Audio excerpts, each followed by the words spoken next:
Bonjour et bienvenue dans ce premier chapitre de mécanique. Alors qu'est-ce que la mécanique? Eh bien la mécanique c'est tout simplement la science qui étudie les mouvements. Et donc ce premier chapitre consiste à décrire les mouvements, à avoir le vocabulaire qui est nécessaire pour décrire un mouvement, ainsi que les notions de vitesse. Alors avant de décrire un mouvement, il faut d'abord qu'on parle de ce qu'on appelle le système étudié et le référentiel qu'on choisit pour mener cette étude. Alors, intéressons-nous donc à la notion de système. Qu'est-ce qu'on appelle un système? Donc tout simplement, un système, bien c'est le corps ou bien l'ensemble de corps dont on étudie le mouvement. On va différencier le système étudié de ce qu'on appelle le milieu extérieur ou bien l'environnement. En gros, c'est l'objet d'étude. Si par exemple vous lancez une balle et vous essayez d'étudier le mouvement de cette balle, eh bien le système, c'est la balle. Alors un exemple relativement simple, si on étudie le mouvement d'une voiture, une voiture de course qui se déplace, eh bien, si on choisit d'étudier un point de la carrosserie de la voiture, eh bien, on est bien d'accord que ce point-là va avoir une trajectoire rectiligne par rapport à la route. Vous vous placez sur la route, vous regardez la voiture avancer devant vous, vous allez voir que cette voiture, elle avance. Ce point, il est ici, puis il est situé là, puis il est situé là au cours du temps.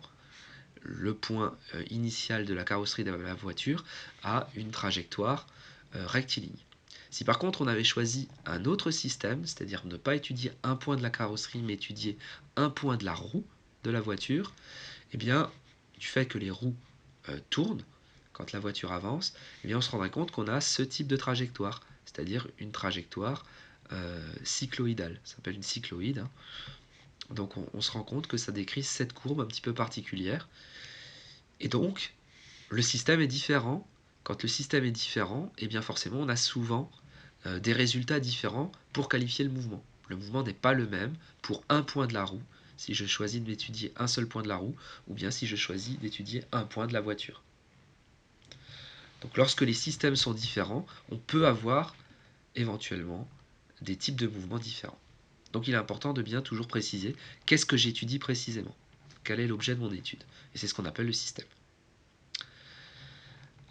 Alors on en arrive à la notion de référentiel, bien évidemment. Imaginons la situation suivante. On a un bus qui roule lentement dans une ville, donc très lentement.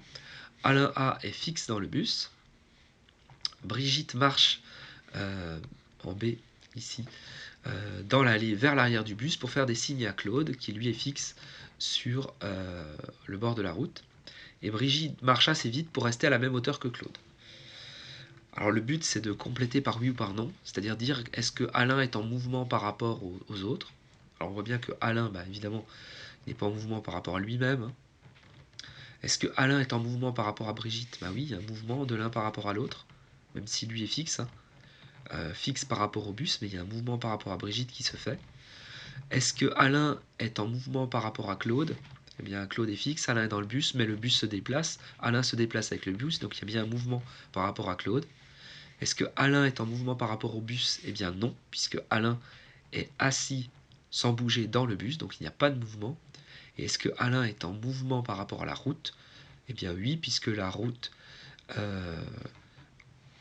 est entre guillemets fixe sur le sol et le bus se déplace et Alain est dans le bus. Donc se poser la question est-ce qu'il y a mouvement n'a en fait pas de sens. Il faut toujours préciser par rapport à quoi, puisque la réponse peut être des fois oui, des fois non. Alors évidemment, on peut reprendre le même raisonnement avec tous les autres protagonistes de cette petite situation, mais ce qui est important de comprendre, c'est que parler de mouvement n'a pas de sens, il faut toujours parler de mouvement par rapport à une référence choisie. Donc en conclusion, on peut dire que le mouvement est différent selon le point de vue choisi. Est-ce que le point de vue c'est Alain? Est-ce que le point de vue c'est la route? Est-ce que le point de vue c'est le bus? On dit que le mouvement dépend du référentiel d'étude. Et on parle alors de relativité du mouvement. Hein. Quand on dit que le mouvement est relatif, ça veut dire qu'il dépend du point de vue que l'on choisit pour l'étudier. Donc il faudra toujours préciser ce référentiel d'étude.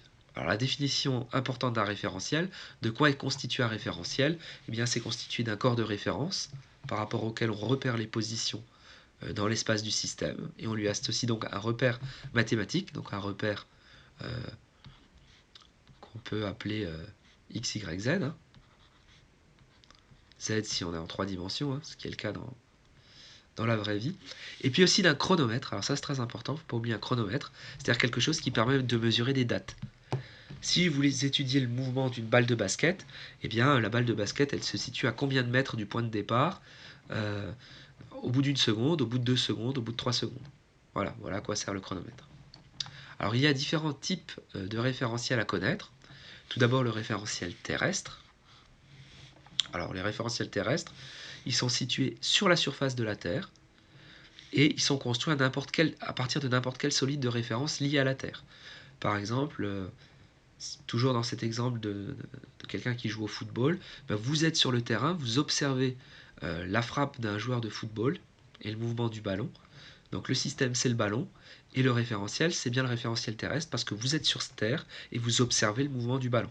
Vous êtes à la surface de la Terre. Donc ça, c'est les référentiels qu'on va utiliser pour étudier tous les mouvements sur Terre. Donc c'est 80-90% de nos cas. Ensuite, il y a le référentiel géocentrique. Géo, ça veut dire Terre, donc qui est situé au centre de la Terre. Là, on place le repère, cette fois-ci, au centre de la Terre. Un repère X, Y, Z, là encore.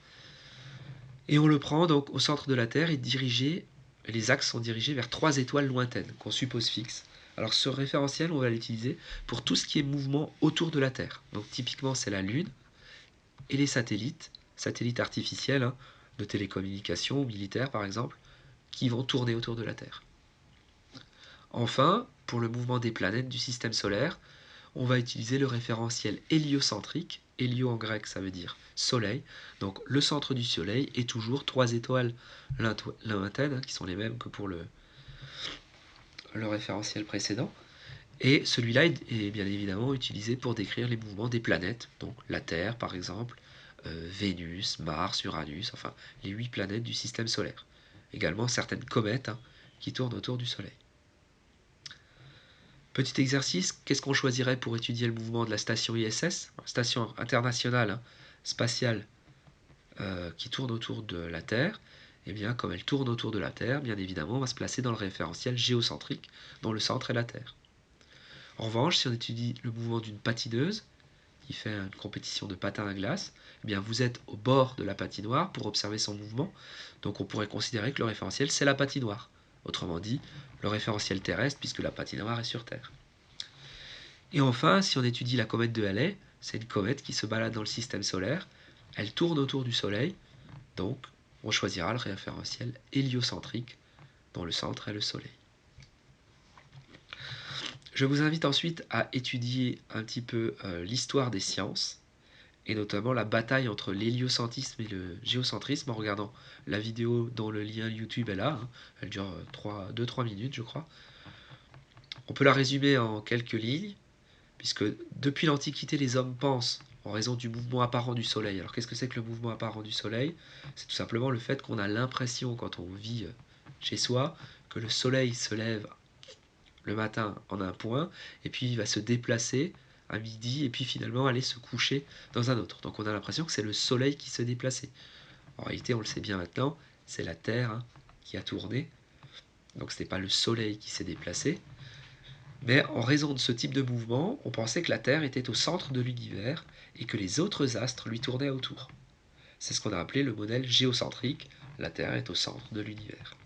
Ptolémée, un grec, pense que la Terre tourne autour d'un point imaginaire, mais que le Soleil et les autres astres tournent aussi autour de ce point.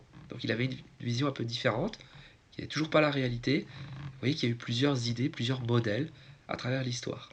Plus tard, Copernic, à l'aide de savants calculs, donc qu'il avait élaboré à l'aide d'observations astronomiques, il a élaboré le modèle héliocentrique. C'est-à-dire que c'est le Soleil qui est au centre et la Terre qui tourne autour. Les autres planètes tournent autour du Soleil, la Terre n'est plus le centre. Et c'est Galilée, qui est l'inventeur du télescope, aurait été une lunette plutôt qu'un télescope, mais bon, qui prouvera que le modèle héliocentrique est la vérité. Donc lui, il l'a vraiment prouvé par des observations précises, hein. Mais cela lui vaudra un procès qui a été mené par l'Église catholique à l'époque et qui le forcera à renoncer à ses découvertes, tout du moins d'un point de vue officiel, hein. Et à partir de Galilée, cette idée a quand même commencé à véhiculer et on a fini par comprendre qu'effectivement, c'était bien le Soleil qui était au centre et que la Terre et les différentes planètes tournaient autour de lui et non pas le contraire. Alors, comment est-ce qu'on étudie un mouvement concrètement? Si on veut étudier un mouvement, par exemple, pour faire de la biomécanique, pour améliorer les performances des sportifs, eh bien on utilise des chronophotographies. C'est-à-dire, c'est une technique de photographie qui permet de prendre une succession de photos à intervalles de temps réguliers. Donc par exemple, toutes les 0,1 secondes, on prend une photo et on suit un peu le mouvement en décomposé du système qu'on étudie, donc de l'objet qu'on étudie. Donc là, par exemple, vous avez une chronophotographie du swing d'un golfeur, donc on voit toutes les positions de son club de golf pour voir si son mouvement est bien fait, par exemple, et améliorer ses performances, ou par exemple d'un saut pour un skieur qui l'a fini en chute. Alors qu'appelle-t-on la trajectoire? Eh bien la trajectoire, c'est tout simplement donc l'ensemble des positions successives dans l'espace d'un objet au cours de son mouvement dans le temps. Et évidemment, la trajectoire, elle va dépendre du référentiel d'étude choisi. Donc là encore, avant de parler de trajectoire, toujours préciser quel est le système et quel est le référentiel d'étude. Donc, imaginons qu'on jette un petit objet carré. Un petit objet carré, donc c'est une plaque carrée, hein, puis on la lance comme ça, et on suit l'évolution de 3 points sur cette plaque. Donc un point qui est au centre de gravité, le point bleu, un point qui est sur un des côtés, là, le point vert, et puis un point qui est un petit peu décalé là vers le centre, le point rouge. On lance cette plaque, donc cette plaque, elle fait différents mouvements comme ça, un petit peu de rotation, elle arrive ici, hein, donc elle se déplace dans le temps. Et donc qu'est-ce qu'on a fait ici? On a réalisé une chronophotographie puisqu'on a fait une position, pris une photo, hein, et on a repéré les positions successives dans le temps. Donc on peut choisir la vitesse et toutes les temps de secondes, on a pris une photo de cette plaque. Et puis on peut réaliser les trajectoires, c'est-à-dire les différentes positions successives. Donc par exemple, on relie toutes les croix rouges ensemble. Ça va nous donner la trajectoire du point rouge dans le temps. Donc voilà la trajectoire. Toutes les positions du point vert, donc représentées par un rectangle, on les a ici si on les relie dans le temps. Donc voilà la trajectoire du point vert. Et la même chose pour le point bleu, qui est, rappelons-le, le centre de gravité de l'objet. Voilà, et on a les différentes trajectoires, donc ils ne sont pas du tout les mêmes. On voit que ce ne sont pas du tout les mêmes. Donc qu'est-ce qu'on a réalisé? Une chronophotographie. Est-ce que les trajectoires sont identiques? On voit bien qu'elles sont différentes, hein, les trois courbes sont différentes. Et laquelle paraît la plus simple? Eh bien, c'est la trajectoire en bleu, puisque ça fait tout simplement une droite. Et donc, quel est le point particulier qui a permis d'obtenir cette trajectoire la plus simple? C'est celle du centre de gravité, puisque c'est une droite, et la droite, c'est finalement la courbe mathématique la plus simple que l'on connaisse.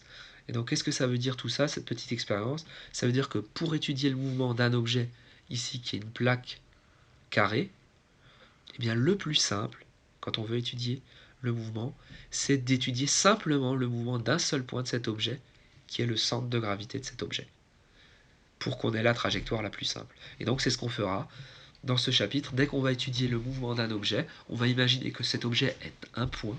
Et quel est ce point? Eh bien, ce sera le centre de gravité de cet objet, afin de simplifier l'étude. Donc, c'est la conclusion, hein. Pour décrire la trajectoire d'un objet en mouvement, on s'intéressera à celle de son centre de gravité, car c'est la trajectoire la plus simple à étudier. On simplifie donc le problème en supposant que l'objet n'ait qu'un seul point, le centre de gravité. Évidemment, toute rigueur, c'est pas 100% vrai, mais ça simplifie grandement l'étude et ça donne pour ce qu'on va faire de relativement bons résultats. Alors quels sont maintenant les différents types de trajectoires que l'on va rencontrer? Eh bien, il y a la trajectoire rectiligne.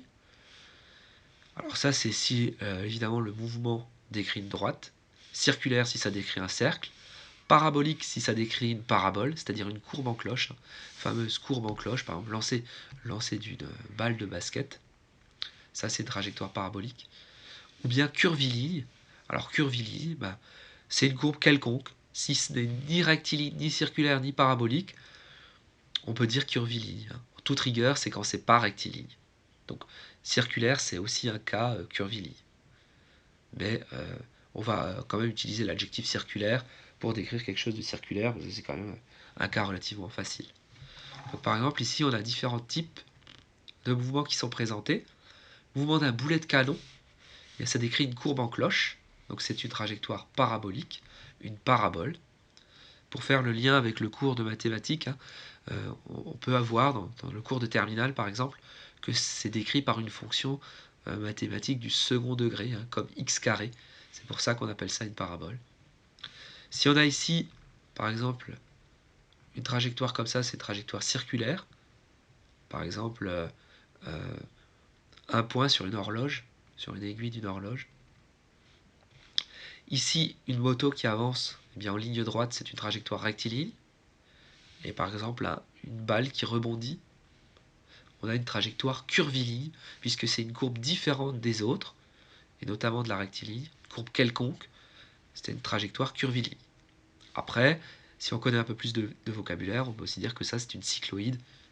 On verra un peu ça plus en détail dans une activité. Alors, mouvement d'un cycliste. Imaginons qu'on filme le mouvement d'un cycliste sur une route et on s'intéresse au mouvement de la valve de la roue. Alors la valve, c'est l'endroit où on peut la gonfler, hein.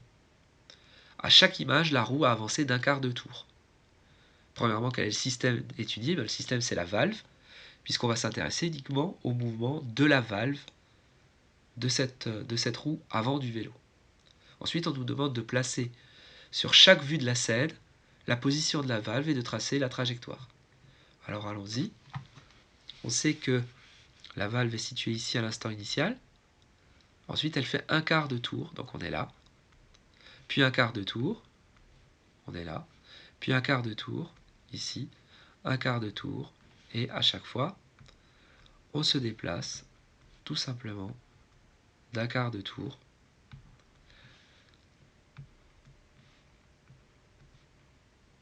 Donc c'est la suite, hein, parce que évidemment on ne pouvait pas tout mettre sur une même feuille. Donc on est là. Et à chaque fois on avance d'un quart de tour.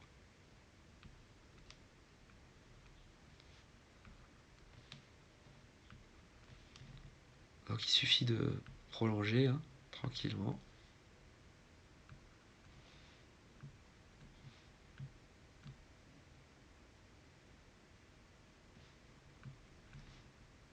Et ensuite il suffit tout simplement de relier ces différents points l'un avec l'autre. Et on obtient, alors c'est pas évident à faire sur l'ordinateur, essayer de le faire plus proprement, on obtient la fameuse courbe qu'on appelle une cycloïde.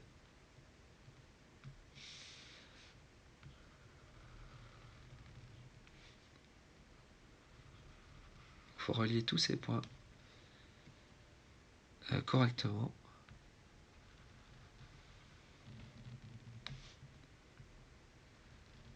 Et voilà.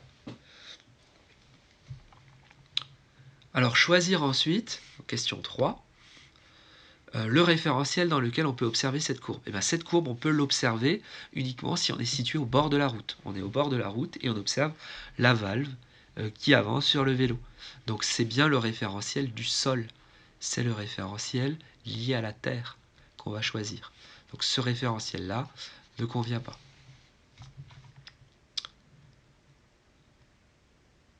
Quelle est la nature du mouvement? Eh bien, dans le référentiel de la roue, la valve est bien sûr immobile. Imaginons qu'on soit placé sur la roue, on est ici, et on observe le mouvement de la valve qui est ici.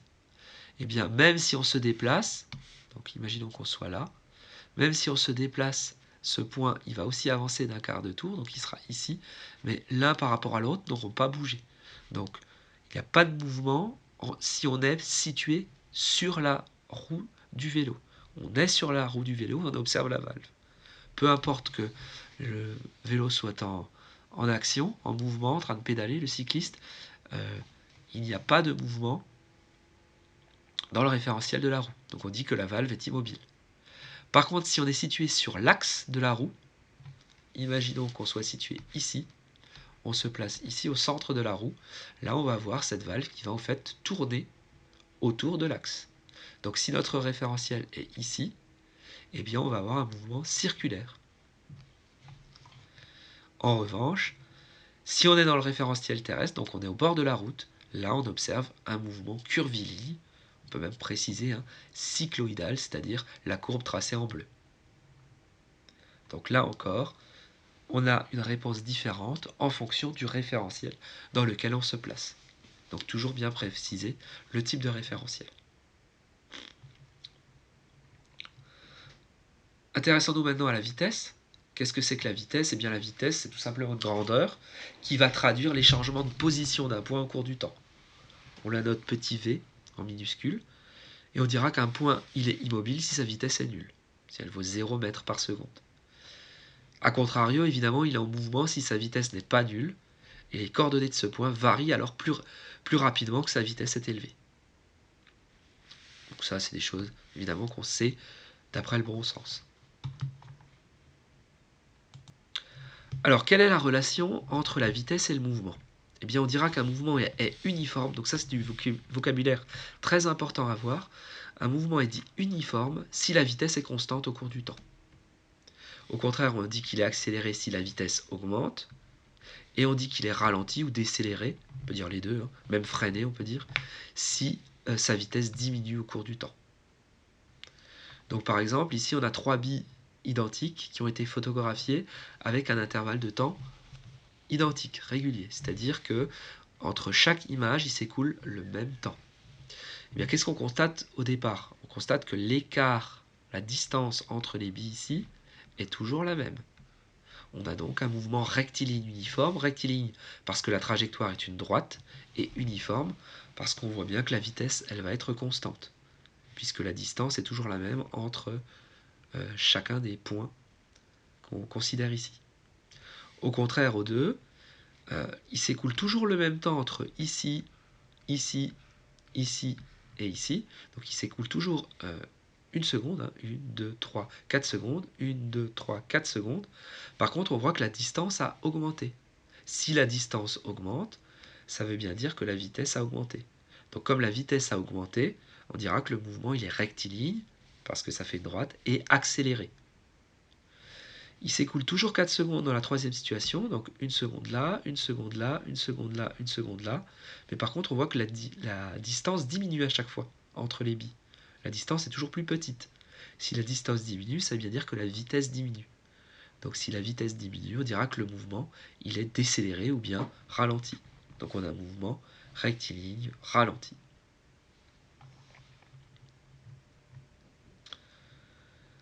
D'un point de vue courbe, comment on traduit ça?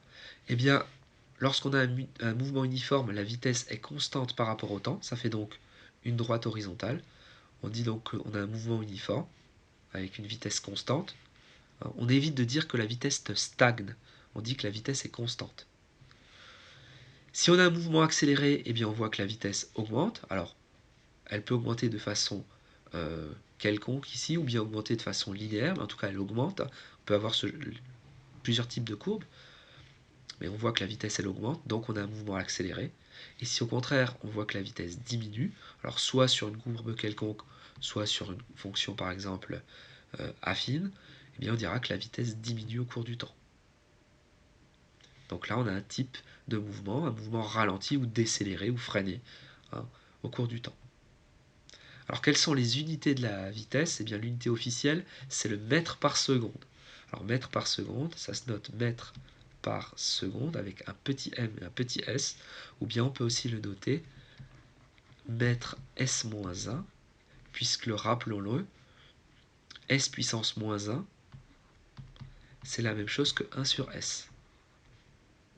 Donc si on a mètre par seconde, eh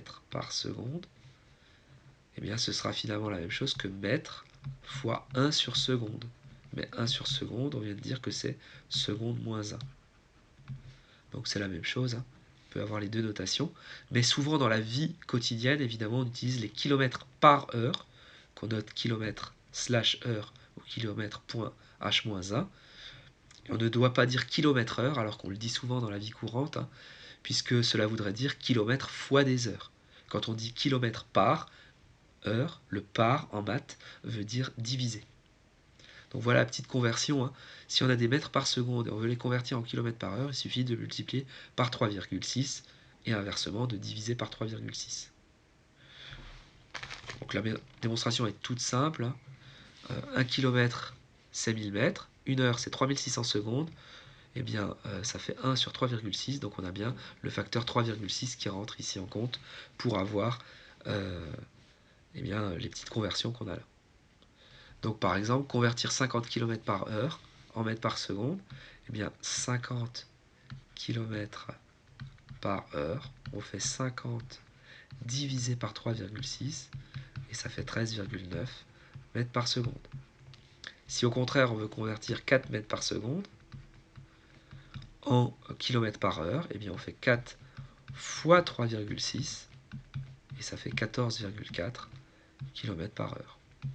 Donc c'est des petits exemples, hein. Donc bien retenir ça, c'est très pratique et c'est assez facile à utiliser. Alors qu'est-ce qu'on appelle la vitesse moyenne? C'est la définition de la vitesse que vous avez tout simplement appris, hein, en quatrième. La vitesse moyenne, c'est le quotient de la distance de son parcours divisé par la durée qui correspond. La distance doit être en mètres, le temps en secondes, et donc la vitesse sera en mètres par seconde. Et là encore, elle dépend du référentiel d'étude. C'est donc tout simplement la distance divisée par le temps. Alors, pour se souvenir de ça, hein, évidemment, le petit triangle ici, hein, distance c'est vitesse fois temps, ou bien temps c'est distance sur vitesse, vitesse c'est distance sur temps. Tout ça, évidemment, c'est la même formule qui est remaniée, hein, un petit peu dans tous les sens. Alors voyons la définition de la vitesse instantanée. Alors la vitesse instantanée, c'est la vitesse d'un point, c'est approximativement la vitesse moyenne de ce point entre des instants voisins qui encadrent ce point. Alors on va voir ce que ça veut dire. Si vous voulez calculer la vitesse au point M2, eh bien vous faites la distance entre M2 et M3, c'est-à-dire la distance du point qui nous intéresse avec le point d'après, et vous divisez par le temps tau, c'est-à-dire la durée entre les deux points, la durée qui s'est écoulée entre deux points. Et on définit le vecteur vitesse instantanée comme le vecteur M2, M3 divisé par la distance tau. Alors on va voir un exemple tout de suite, beaucoup plus parlant. Alors imaginons qu'on ait un mouvement comme ça. On a un point M1 qui est ici, un point M2, M3, M4. Donc on voit quand même que c'est un mouvement rectiligne puisque la trajectoire est une droite, que ce sera, je pense qu'on le voit assez vite, un mouvement accéléré puisque la distance entre chaque point, elle ne cesse d'augmenter, donc la vitesse va augmenter. Si la vitesse augmente, on a bien un mouvement accéléré. Et la question est de calculer la vitesse instantanée, c'est-à-dire la vitesse seulement au point M2. C'est la vitesse que prendra un radar, par exemple, quand vous passez devant le radar. Imaginons que le radar soit au point M2, ben c'est en ce point-là qu'on va prendre votre vitesse. Alors comment on fait? C'est assez facile. On mesure à la règle la distance M2, M3. Donc là, on prend sa règle et on mesure cette distance-là. Donc évidemment, il faut le prendre précisément entre le centre du point M2 et le centre du point M3. Donc je l'ai fait, hein. Évidemment, à l'ordinateur, c'est pas évident. Mais la distance, moi j'ai trouvé 3,9 cm sur le dessin. Ensuite, il nous faut une échelle. Il se trouve qu'on a une échelle ici. On nous dit que la longueur de cette flèche, dans la réalité, elle représente 2 mètres. Donc c'est très simple. On prend là encore sa règle. On mesure la longueur de la flèche que je repasse en bleu ici. Alors je l'ai fait avec la règle, j'ai trouvé 3,5 cm. Donc on sait que 2 mètres en réalité, ça correspond à 3,5 cm sur le dessin. On fait donc une proportionnalité. La distance qu'on a mesurée, donc 3,9 cm sur le dessin, on veut savoir ce que ça représente dans la réalité. Avec notre échelle, on a 3,5 cm sur le dessin qui correspond à 2 mètres en réalité. On fait donc le calcul. Un produit en croix. 3,9 fois 2 divisé par 3,5. Et ça fait à peu près 2,23 mètres. Donc dans la réalité, cette distance-là, elle fait en réalité 2,23 mètres. On peut donc conclure La vitesse du point M2, c'est la distance M2, M3 réelle, donc c'est-à-dire 2,23, divisé par le temps. Le temps pour passer du point M2 au point M3, ce temps il est donné là. Entre chaque point, il s'écoule 0,2 secondes. On divise ça par 0,2 et on obtient donc à peu près 11,15 mètres par seconde. Donc la vitesse tout pile au point M2, elle est de 11,15 mètres par seconde. Si on refait le même type de calcul, par exemple au point M4, on va forcément trouver une vitesse plus grande. Alors on ne pourrait pas au point M4 parce qu'on n'a pas le point d'après. Mais si on le fait au point M3, là on prendrait la distance M3, M4, on mesure avec la règle et on remet à l'échelle et on a la même chose. Maintenant il faut choisir une échelle pour représenter le vecteur VM2. Donc là on va prendre une échelle simple. Comme les vecteurs étaient déjà tracés, alors là ce que j'ai fait c'est que j'ai mesuré la longueur du vecteur vitesse. Donc vous prenez tout simplement une règle, vous mesurez la longueur du vecteur vitesse, il fait 1,6 cm. Donc là, je prends quelque chose de facile, je dis que 1,6 cm sur le dessin, ça représente 11,15 mètres par seconde dans la réalité. Et j'ai donc la bonne échelle qui correspond à la figure. Donc c'est ce qu'on peut évidemment compléter. Alors il fallait l'écrire ici, pardon. Si on veut calculer la vitesse moyenne sur tout le mouvement, comment on fait pour avoir la vitesse moyenne sur tout le mouvement? C'est tout simplement le même principe. On va cette fois-ci par contre s'intéresser à la totalité du mouvement. Donc le mouvement il commence en M1 et il finit en M4. Donc je vais mesurer avec ma règle la distance entre M1 et M4. Si je mesure avec la règle la distance M1 et M4, eh bien je vais trouver, alors je vais le faire rapidement, 13,1 cm. Donc là encore je complète. M1 M4 c'est 13,1 cm sur le dessin. Donc toujours 13,1. L'échelle, ça n'a pas changé. L'échelle, on avait dit que 3,5 cm sur le dessin représentait 2 mètres. On fait donc 2 fois 13,1 divisé par 3,5 pour avoir la distance M1, M4 réelle. Et on obtient donc, en faisant ça, 7,4 mètres. Donc ça veut dire qu'en réalité, on s'est déplacé entre M1 et M4 de 7,4 mètres. Pour avoir la vitesse moyenne, il suffit de diviser par l'intervalle de temps. Alors, quel est l'intervalle de temps? Eh bien, entre M1 et M2, il y a eu 0,2 secondes qui s'est écoulé. Entre M2 et M3, encore 0,2 secondes. Et là encore 0,2 secondes. Donc finalement, 3 fois le temps, 0,2 secondes. Donc, de façon très simple, on fait donc, pour avoir la vitesse moyenne, la distance balayée complètement lors de tout le mouvement, donc 7,4 mètres, divisé par 3 fois 0,2, puisque c'est le temps qui s'est écoulé entre, et donc ça fait 12,5 mètres par seconde. Donc on voit que la vitesse instantanée et la vitesse moyenne sont complètement différentes. La vitesse instantanée, c'est la vitesse à un instant précis, alors que la vitesse moyenne, eh bien, c'est la vitesse sur tout le mouvement. Donc c'est des moyennes. Des fois la vitesse était plus élevée que 12,5, des fois elle était plus basse que 12,5. Mais en moyenne, elle vaut 12,5. Voilà pour ce cours. Et bien maintenant, je vous conseille d'essayer de chercher tout seul les exercices d'entraînement qui ressemblent à une interrogation écrite, des exercices type interro, pour essayer de les résoudre.